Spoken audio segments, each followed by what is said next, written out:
ላንተ የነገርኩን እውነት ለዓመታት ለራስህ ለመንገር ፈርተህ ነበር። ላለፉት 3 ዓመታት ሁኔታዎችን እያመቻቹ ነው እያልክ ራስህን ስታታልል ቆይተሃል።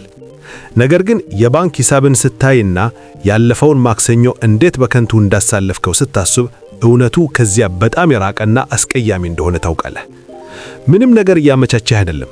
ዝም ብለህ በገሃድ የሌለህን ማንነትህን እየጠበክ ነው። አንድ ስሜት፣ ብልጭታ፣ ምልክት ወይም ድንገተኛ የመነካካት ስሜት መጥቶ ስራውን ቀላል እንዲያደርግልህ እየተመኘህ ነው። አይመጣም። በዚህ ቪዲዮ ውስጥ የምትማረው ነገር ቢኖር የምትቀናባቸው ሰዎች ከአንተ የተለየ ተሰጥቶ ኖሯቸው ሳይሆን ከገዛ ምቾታቸው ጋር መደራደር ስላቆሙ ብቻ እንደሆነ ነው። አሁን እዚያ ተቀምጠሃል፣ ምናልባት አልጋ ላይ ወይም አውቶቡስ ውስጥ ስልክህን እያገላበጥክ ስክሮሊንግ ነው። አውራጣትህ ሊያስፈራህ በሚገባ የልምድ እንቅስቃሴ ይንቀሳቀሳል። የሌሎችን ስኬት ስታይ በልብ ውስጥ ትንሽ ቅናት ይሰማሃል። ይህ መነሳሳት አይደለም፣ ቂም ነው። ከዓመታት በፊት ለራስህ የገባኸውን ቃል እነሱ ሲኖሩት የማየት ቁጭት ነው። ሥራ በዝቶብኛል እያልክ ራስህን ቀጥ ታልላለህ። ኢሜይሎችን ትመልሳለህ፣ ጥናት ታደርጋለህ፣ እንዴት መጀመር እንዳለብህ የሚናገር ሌላ ቪዲዮ ትመለከታለህ። ምንም ነገር ሳታመርት ውጤታማ የመሆን ስሜት ሱስ ሆኖብሃል። ይህ በዝግታ የሚደረግ የህልም ግይት ነው። በየቀኑ ነቅተህ አሁን ያለህን ሕይወት ለማስቀጠል ብቻ የምታደርገው ጥረት ህልሞችህ ለአንድ ከሰዓት በኋላ ለሚመጣ ምቾት አጥማት ዋጋ እንደሌላቸው የወሰንክበት ቀን ነው። ልትገባባቸው የምትፈልጋቸው የከበሩ ስፍራዎች ተዘግተውብሃል። ምክንያቱም አንተ ገና በገዛ ሕይወትህ እንደ እንግዳ እየኖርክ ነው። ሥራህን ወላጆችህ እንደሰጡህ የቤት ሥራ ነው የምታየው። ከሥራ ላለመባረር ብቻ ወይም ሞክሬ ነበር ለማለት ያህል ትሰራና ከዚያ ለራሱ የሽልማት ያህል ለሰዓታት የማይጠቅሙ ነገሮችን ትመለከታለህ። አቅምህን በደቂቃ ውስጥ ለሚጠፋ የደስታ ስሜት እየሸጥከው ነው። ገንዘብን እንዴት እንደምታየው አስብ። ገንዘብን ለመከራህ እንደ ሽልማት ነው የምታየው። ለ8 ሰዓት ተንክሬ ከሰራሁ ይህን መግዛት ይገባኛል ወይም ማረፍ ይገባኛል ትላለህ። ሥራን ለመኖር እንደምትከፈለው ግብር ነው የምታየው። ሀብታሞች በእውነት የገነቡት እንጂ በኢንስታግራም ላይ ትርኢት የሚያሳዩት አይደሉም። እንዲህ አያስቡም። ሥራን እንደ ጊዜ መስዋዕትነት አያዩትም። ይልኩንም የገዛ አቅማቸው ከፍተኛ መገለጫ እንደሆነ ያምናሉ። ለነሱ ሥራ የሚኬድበት ቦታ ሳይሆን የሚፈታ ችግር ነው። ችግሩ በተለቀቀ ቁጥር ቼኩም ይተልቃል። አሁንም ዋጋህን የሚነግርህ አሰሪ ወይም ሥርዓት ትፈልጋለህ። ነገር ግን እውነቱ ገበያው ለድካምህ ደንታ የለውም። አምስተህ ስለ መስራትህ ወይም አቅሜን ተጠቅሜ ያለው ስላልከው ግድ አይሰጠውም። ገበያው ግድ የሚሰጠው ለምትሰጠው ኤሴ ወይም ቫልዩ ብቻ ነው። አሁን ደግሞ አንተ ለምትመኘው ሕይወት የሚመጥን ኤሴ እየሰጠህ አይደለም። እውነተኛ ጠላትህ ኢኮኖሚው አይደለም፣ ያደግክበት ሁኔታ አይደለም፣ ወይም ትክክለኛ ትምህርት ቤት አለመሆንህ አይደለም። ጠላትህ በየቀኑ ጠዋት እንቅልፍህን አራዝመህ ስትተኛ ከራስህ ጋር የምታደርገው ስምምነት ነው። ተጨማሪ መረጃ ሲኖረኝ እጀምራለሁ የሚለው ውሸት። መጀመሪያ ፍላጎቴን ማግኘት አለብኝ የሚለው ውሸት። ፍላጎት ለጀማሪዎች ነው፣ ባለሙያዎች ግን ያከዱትን ለማድረግ ዝግጁ ሆነው ይገኛሉ። አንተ ሥራ ለመጀመር በመዘጋጀት ላይ የተማከርክ ሆነሃል። ጠረጴዛህን ታስተካክላለህ፣ ቡና ታፈላለህ፣ ማስታወቂያዎችን ለመጨረሻ ጊዜ ታያለህ። ትርጉም ያለው ነገር ለመስራት ስትዘጋጅ አእምሮህም በመዘጋጀት ላይ ያደረገው ድራማ በማድለኩ ተበጥቆ ይጠብቅሃል። እንደ ተሰበረ ቦምባ ትንቀሳቀሳለህ። በሌለህ የመሰለህም ዙም ትላለህ። ያለፈውን 1 ወርህን ተመልከት። ለሚቀጥሉት 10 ዓመታት የእያንዳንዱ ወር እንደ ባለፈው 30 ቀን ቢሆን የት ትደርሳለህ? እውነቱን ተናገር፣ ራስህን አትዋሽ። በዚያው ክፍል ውስጥ በዚያው ብስጭት ከ10 ዓመት እርጅና ጋር ትገኛለህ። የወደፊቱ ማንነት ሊተድግህ አይመጣም። ዛሬ ከሌለህን የዲሲፕሊን ጥንካሬ በ2030 በድንገተኝነት የሚመጣ አንድም ነገር የለም። ዓለምን በእጃቸው የያዙ ሰዎች ሥራን እንደ ጥበብ ነው የሚያዩት። ንግድን እንደሚገነቡት ማሽን ነው የሚያዩት።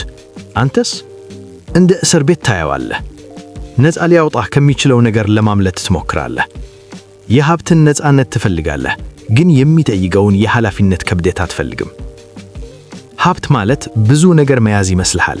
አይደለም። ሀብት ማለት የበለጠ ሰው መሆን ነው። ጫናን፣ መሰልቸትን እና ተደጋጋሚ ውድቀቶችን የመቋቋም አቅም ያለው ሰው መሆን ነው። ከራስህ ጋር ማድረግ ያለብህን ከባድ ንግግሮችን በመሸሽ ዓመታትን አሳልፈሃል። ጥልቀቱን ስለፈራህ ዳርዳሩን ትሄዳለህ፣ ግን በማይረባ ሕይወት ውስጥ እየሰመድክ ነው። ጥቂት ቀረኝ በሚል ሰበብ እየሰመድክ ነው። ስኬታማ ለመሆን ጥቂት ቀረኝ፣ ንግዱን ለመጀመር ጥቂት ቀረኝ፣ ገንዘብ ለመቆጠብ ጥቂት ቀረኝ። እነዚህ ጥቂት ቀረኝ የሚሉ ሰበቦች ናቸው የሚገድሉ። ሊሆን ይችል የነበረው ማንነትህ መንፈሶች ናቸው። ይሰማሃል? በሆድህ ውስጥ ያለ ያ ጭንቀት እሱ ፍርሃት አይደለም። አንተ እያነቀህከው ያለው አቅምህ የሚጮኸው ድምፅ ነው። ችላ መባል ሰልችቶታል። በፊልሞችና በማይረቡ መዝናኛዎች መለወጡ ሰልችቶታል። ጊዜ በትክክል እያጠፋህከው ያለው ብቸኛው ሀብትህ ነው። ምን ቢሆን ኖሮ እያልክ መታሳልፈው እያንዳንዱ ሰዓት ያቃተልከው ሀብትህ ነው። እየተቃጠለ ባለ ሕይወት ውስጥ ሆነህ ስለ ግድግዳው ቀለም እንደመማመር ነው። እንዴት የሚለውን ፍለጋ አቁም። እንዴት እንደሆነ አስቀድመህ ታውቃለህ። ምን ማድረግ እንዳለብህ በሚገባ ታውቃለህ። ለወራት ታውቀዋለህ።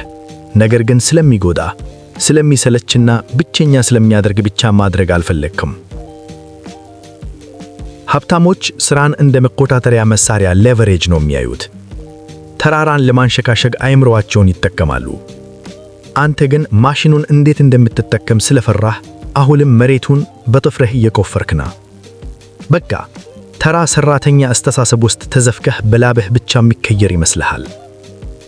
ነገር ግን ያለ ስትራቴጂ የሚፈስ ላብ ዝም ብሎ በቦታህ እንድትቀር ያደርግሃል እንጂ የትም አያደርስህም። ስለ ጊዜህ ጨካኝ መሆን አለብህ። ትኩረትህ እንደ ቀዶ ጥገና ባለሙያ የተሳለ መሆን አለበት። ዓለም እየተንቀሳቀሰች ነው። ካንተ የሚያንሱ ወጣቶች መንግስት እየገነቡ ነው።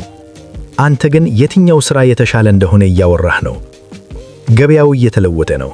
እድሎች እየተዘጉ ነው። በጠበክ ቁጥር መወዳደሪያው እየከበረ ይሄዳል።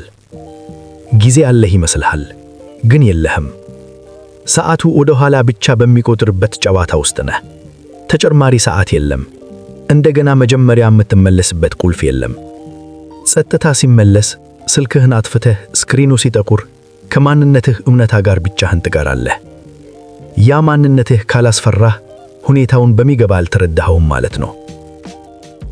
ሀብት የምትደረስበት ቦታ አይደለም። ማክሰኞ ከሰዓት በኋላ ጊዜህን እንዴት እንደምታሳልፍ የሚወሰን ውጤት ነው። በክፍሉ ውስጥ ያሉ ከሁሉም ሰዎች የበለጠ ብቃት ያለው ሰው መሆኑ ውጤት ነው። ብቃት ደግሞ ማንም በማያየህ ደለማ ውስጥ ሌላ ነገር ማድረግ እየፈለክ ራስህን አስገድደህ ስትሰራ የሚገነባ ብቃት ነው። ታላቅ መሆን አቅም አለህ። የሚያስተዳድር፣ የሚገነባ፣ ትዕዛዝ የሚሰጥ ሰው የመሆን አቅም አለህ። ነገር ግን ያ ሰው ለመወለድ አሁን ያሉህ ማንነትህ መሞት አለበት። አሁን ያሉህ ልምዶችና የወደፊት ህልሞችህን አንድ ላይ ይዘህ መጓዝ አትችሉም። አንዱ መሄድ አለበት። እንግዲህ ወስን። በአሁኑ ምቾትህ መቀጠል ሊሆን የቻለ የነበረውን ማንነትህ ማጣት ጋር እኩል እንደሆነ እወቅ። በሌላ ሰው ታሪክ ውስጥ ዝም ብሎ እንደ ግርጌ ማስታወሻ መኖር ይበቃሃል። በሩ ክፍት ነው፣ ግን ከባድ ነው። ማንም ደግሞ አይገፋህም። እውነቱ ግን አንተ መነሳሳት መንሳይ አይደለም የሚያስፈልግህ። የሚያስፈልግህ ዲሲፕሊን ነው። ለምን የሚል ጥያቄ አይደለም፣ ማድረግ ነው። ስሜቱ እስኪመጣ አትጠብቅ። ስሜት ውሽለታ ነው። ስራው ብቻ ነው የእውነተኛው። ሂድና እውነተኛ ስራህን ስራ። ይህ ንግግር በገዛ አእምሮህ ውስጥ የተካሄደ መሰለህ። ከኛ ጋር ቆይ። ላይክ አድርግ፣ ሰብስክራይብ አድርግ እና ይህን ቪዲዮ ትላንት ለነበረው ማንነትህ አጋረው።